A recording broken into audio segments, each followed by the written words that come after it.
Hi all, welcome to football arena. മെസ്സിയെ തടയാൻ ശ്രമിച്ച് പരാജയപ്പെട്ട അനവധി പരിശീലകർ ഫുട്ബോൾ ലോകത്തുണ്ട്.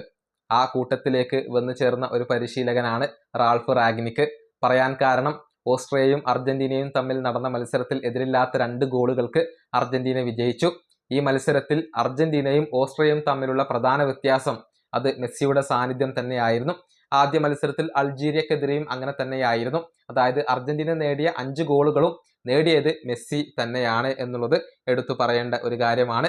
റാൾഫ് റാഗ്നിക്ക് മത്സരശേഷം മെസ്സിയെ പ്രശംസിച്ചിട്ടുണ്ട്. അതായത് മെസ്സിക്ക് 2 ഗോൾ അടിക്കാൻ ഒരുപാട് ചാൻസിന്റെ ഒന്നും ആവശ്യമില്ല, കിട്ടിയ ചാൻസുകൾ ഗോളടിക്കാൻ മെസ്സിക്ക് അറിയാം എന്നൊക്കെയാണ് റാഗ്നിക്ക് ഇപ്പോൾ പറഞ്ഞിട്ടുള്ളത്. അദ്ദേഹത്തിന്റെ വാക്കുകൾ ഇങ്ങനെയാണ്: 39 വയസ്സുള്ള ഒരു മനുഷ്യന്റെ കഴിവുകളാണ് നമ്മൾ കണ്ടത്. ആദ്യ മത്സരത്തിൽ ഹാട്രിക് നേടി, രണ്ടാമത്തെ മത്സരത്തിൽ ഇരട്ട ഗോളുകളും നേടി. മറ്റുള്ളവരിൽ നിന്നും തീർത്തും വ്യത്യസ്തനായ ഒരു താരം ഞാനാണ് മെസ്സി എന്നുള്ളത് ഒരിക്കൽ കൂടി മെസ്സി തെളിയിക്കുകയാണ് ചെയ്തിട്ടുള്ളത്. 2 ഗോളടിക്കാനും മത്സരത്തിന്റെ റിസൾട്ട് തീരുമാനിക്കാനും മെസ്സിക്ക് അധികം ചാൻസ് ഒന്നും വേണ്ട. ഇതാണ് റാൾഫ് റാഗ്നിക്ക് മത്സരശേഷം പറഞ്ഞിട്ടുള്ളത്. മെസ്സിയുടെ ഒരു മികവിനെയാണ് അദ്ദേഹം പ്രശംസിച്ചിട്ടുള്ളത്. ഏതായാലും മെസ്സി തന്നെയാണ് ഈ മത്സരത്തിൽ ഓസ്ട്രിയക്ക് പണി കൊടുത്തിട്ടുള്ളത്. 2 മത്സരങ്ങളിലും പ്ലെയർ ഓഫ് ദി മാച്ച് പുരസ്കാരം സ്വന്തമാക്കിക്കൊണ്ടാണ് മെസ്സി കളിക്കളം വിട്ടിട്ടുള്ളത്.